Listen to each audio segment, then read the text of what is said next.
رہبر معظم حضرت آیت اللہ العظمیٰ سید علی خامنہئی کا نوروز کی مناسبت پر نئے ہجری شمسی سال 1402 کے عنوان سے خطاب 20 مارچ 2023۔ بسم اللہ الرحمن الرحیم۔ یوم مقلب القلوب والابصار، یوم مدبر اللیل والنہار، یوم محول الحول والاحوال، حول حالنا الی احسن الحال۔ عید نوروز رو تبریک عرض میکنم۔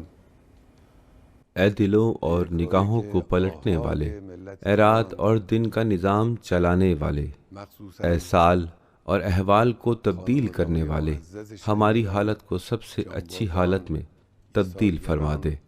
ایرانی قوم کے فرد فرد کو عید نوروز کی مبارکباد پیش کرتا ہوں، خاص طور پر شہیدوں کے معزز اہل خانہ کو، جنگ میں اپنے اعضائے جسمانی کا نذرانہ پیش کرنے والوں کو، جنگ میں ایثار سے کام لینے والوں کو، عوام کے لیے خدمات انجام دینے والوں کو، اور اسی طرح ان دوسری اقوام کو بھی جو نوروز مناتی ہیں اور اسے اہمیت دیتی ہیں۔ انشاءاللہ آپ سبھی کو یہ باشرف عید مبارک ہو۔ اس سال فطرت کی بہار کی آمد، معنویت و روحانیت کی بہار یعنی ماہ رمضان المبارک کے ساتھ ہوئی ہے، اور جس طرح سے بہار کے بارے میں کہا گیا ہے نسیم بہاری سے اپنے تن کو نہ بچاؤ، اسی طرح ماہ رمضان المبارک کی روحانیت کے بارے میں بھی ہمیں اس جملے کو مد نظر رکھنا چاہیے۔ تمسک کنیم به این جمله الا فتعرضوا لها ان فی ایام دهرکم نفحات الا فتعرضوا لها۔ بے شک تمہاری دنیا کے اوقات میں کچھ مناسب موقع ہیں، ان سے ضرور فائدہ اٹھاؤ۔ رمضان کے مبارک مہینے میں روحانیت کی نسیم سبھی کے شامل حال ہے، اور ہمیں اس کے لیے اپنے آپ کو تیار کرنا چاہیے۔ ہمیں اپنے دلوں کو اس روحانی، الہی اور معطر ہوا کی جھونکے کے سامنے رکھنا چاہیے۔ اس وقت میں اپنی اس گفتگو میں 21 مارچ 2022 سے لے کر 20 مارچ 2023 پر ایک اجمالی نظر بیان کروں گا، اور اسی طرح اس وقت شروع ہونے والے اس سال پر اجمالی نظر ڈالوں گا۔ 1401 ہجری شمسی کا سال مختلف واقعات و تغیرات کا سال تھا، چاہے وہ معاشی تغیرات ہوں، چاہے سیاسی واقعات ہوں، چاہے سماجی واقعات ہوں۔ ان میں سے کچھ شیریں تھے تو کچھ تلخ۔ انسان کی زندگی کے تمام برسوں میں، اور خاص طور پر ایک وسیع نگاہ میں، اسلامی انقلاب کے بعد کے ایرانی قوم کے دیگر برسوں کی ہی مانند، میرے خیال میں 1401 ہجری شمسی سال میں قوم کے سامنے جو سب سے اہم مسئلہ تھا وہ ملک کی معیشت کا مسئلہ تھا، جو عوام کی روزمرہ کی زندگی سے براہ راست تعلق رکھتا ہے۔ اس معاملے میں بھی، معیشت کے معاملے میں بھی کچھ تلخیاں تھیں، کچھ شیرین باتیں بھی تھیں۔ بعض شعبوں میں جن کی طرف میں اشارہ کروں گا کچھ تلخی بھی تھی، تو بعض معاملوں میں کچھ شیرین باتیں بھی تھیں جو معیشت پر اثر انداز ہوتے ہیں۔ ان سب کو ایک ساتھ ملا کر دیکھنا چاہیے اور مجموعی طور پر ان پر نظر ڈالنی چاہیے۔ تلخیوں میں زیادہ تر افراط زر اور مہنگائی تھی، جو واقعی بہت تلخ اور سخت ہے، خاص طور پر غذائی اشیاء اور زندگی کی بنیادی ضروریات کے وسائل کی مہنگائی۔ جب غذائی اشیاء اور زندگی کے بنیادی وسائل کی قیمت میں کافی اضافہ ہوتا ہے تو سب سے زیادہ دباؤ معاشرے کے سب سے نچلے طبقوں پر آتا ہے، کیونکہ ایک فیملی باسکٹ میں ان کے لیے سب سے بڑا حصہ غذائی اشیاء اور زندگی کے بنیادی اور ضروری وسائل کا ہوتا ہے، اس لیے سب سے زیادہ دباؤ ان پر پڑتا ہے، اور یہ چیز تلخیوں میں سے تھی۔ اور میرے خیال میں ملک کے اہم معاشی مسائل میں یہ چیز زیادہ بنیادی اور زیادہ اہم تھی جو تلخ تھی۔ البتہ اسی معاشی شعبے میں بہت سے اچھے کام بھی انجام پائے، ایسے تعمیراتی کام بھی ہوئے جو معیشت پر اثر انداز ہوتے ہیں، ان کی طرف میں اشارہ کروں گا۔ ان تعمیراتی کاموں کو جاری رہنا چاہیے یہاں تک کہ وہ عوام کی زندگی اور ان کی معیشت کی بہتری پر منتج ہوں اور ان کی زندگی میں شامل ہو جائیں۔ سن 1401 ہجری شمسی سال میں جہاں تک میرے پاس معلومات ہیں ملک میں پروڈکشن کی حمایت کی گئی، کئی ہزار بند پڑے اور گنجائش سے کم کام کرنے والے کارخانوں نے دوبارہ کام کرنا شروع کر دیا۔ نالج بیسڈ کمپنیوں کی تعداد میں اضافہ ہوا، البتہ جتنی تعداد کی میں نے پچھلے سال سفارش کی تھی اتنی تعداد میں تو اضافہ نہیں ہوا، لیکن ان کمپنیوں کی تعداد میں قابل توجہ حد تک اضافہ ضرور ہوا ہے۔ ان کمپنیوں کی پروڈکٹس کی قدر میں اور تعداد میں اضافہ ہوا، روزگار کے مسئلے میں بھی کافی پیش رفت ہوئی، یعنی بے روزگاری میں کچھ فیصد ہی صحیح کمی واقع ہوئی اور روزگار میں کسی حد تک اضافہ ہوا، جو بہرحال غنیمت ہے۔ وہ نمائش جو سرکاری اور پرائیویٹ سیکٹر کے صنعت کاروں نے لگائی تھی، اور اسی طرح وہ نشست بھی جس میں ملک کے اہم صنعت کاروں نے حصہ لیا اور ان میں سے بعض نے اپنے خیالات بھی پیش کیے، واقعی مسرت بخش تھی۔ ملک کے صنعت کاروں کے پروڈکشنز کے بارے میں میری رائے مثبت ہے اور اچھا کام انجام پایا ہے۔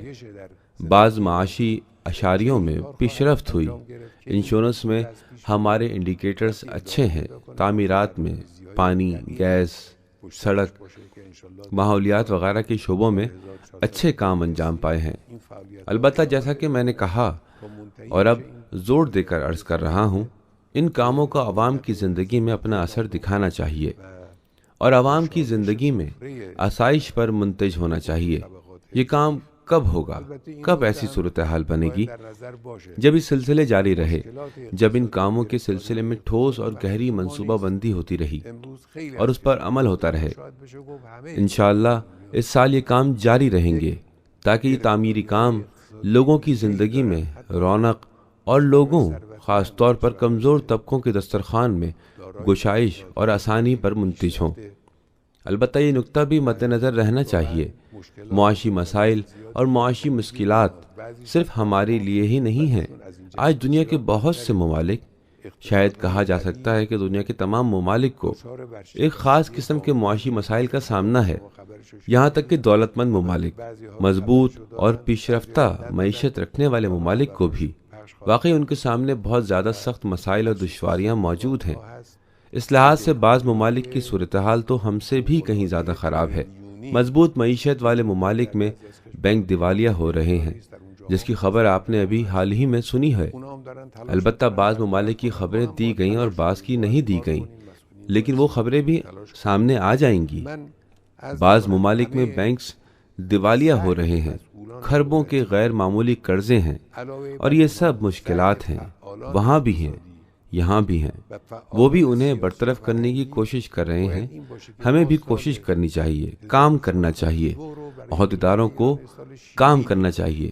میری گزارش ہے کہ سرکاری عہدیداروں کی پوری کوشش، ان کے علاوہ معیشت کے شعبے میں کام کرنے والوں، سیاسی اور ثقافتی کارکنوں کی پوری کوشش یہ ہونی چاہیے کہ ہم اس سال کو ایرانی قوم کے لیے ایک شیریں سال بنا دیں، یعنی ہم کچھ ایسا کریں۔ ہماری ذمہ داری ہے کہ انشاءاللہ عوام کے لیے نیا سال ایک شیریں اور مسرت بخش سال ہو، تلخیاں کم ہوں، شیرینیاں بڑھتی جائیں اور انشاءاللہ ہم کامیابیوں میں اضافہ کرتے جائیں۔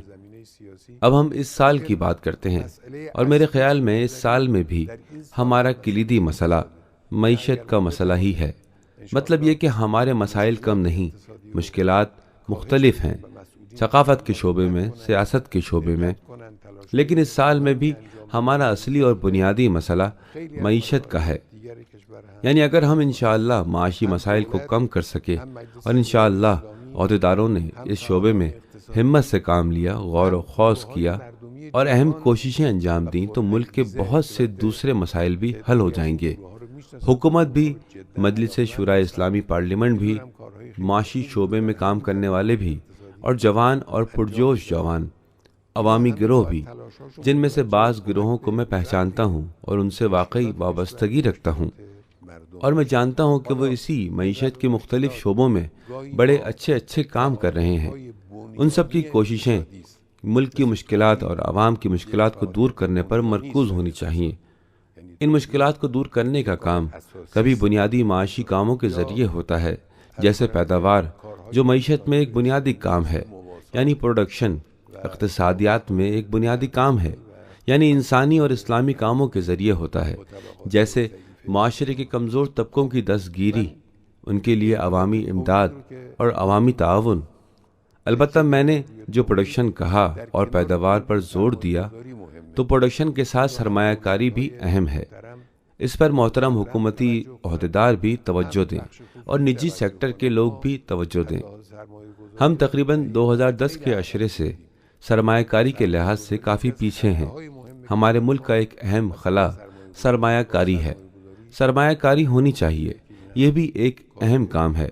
تو میں تمام پہلوؤں کو مد نظر رکھتے ہوئے افراط زر کو بھی، ملکی پیداوار کو بھی، یہ چیزیں جو اہم ہیں، افراط زر جو اصل مشکل ہے، ملکی پیداوار جو یقینی طور پر معاشی مسائل سے ملک کی نجات کی کنجیوں میں سے ایک ہے، ان سب کو مد نظر رکھ کر سال کے نعرے کا اس طرح اعلان کرتا ہوں: افراط زر پر کنٹرول، پیداوار کا فروغ۔ یہ اس سال کا نعرہ ہے۔ مطلب یہ کہ عہدیداروں کی تمام تر کوشش ان دو موضوعات پر مرکوز ہونی چاہیے۔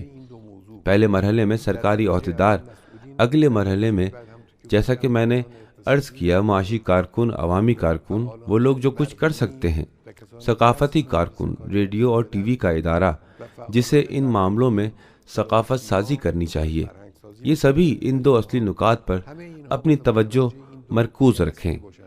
پہلے مرحلے میں افراط زر پر کنٹرول، یعنی افراط زر کو حقیقت میں کنٹرول کریں اور کم کریں، جہاں تک ممکن ہو کم کریں، اور پھر پروڈکشن کو بڑھائیں۔ لہٰذا اس سال کا نعرہ یہ ہوا کہ افراط زر پر کنٹرول اور پیداوار کا فروغ۔ خداوند عالم سے سبھی کے لیے توفیق کی دعا کرتا ہوں۔ اپنا سلام، عقیدت اور اخلاص عالم ہستی کی روح حضرت بقیت اللہ ارواح نافدہ کی خدمت میں عرض کرتا ہوں۔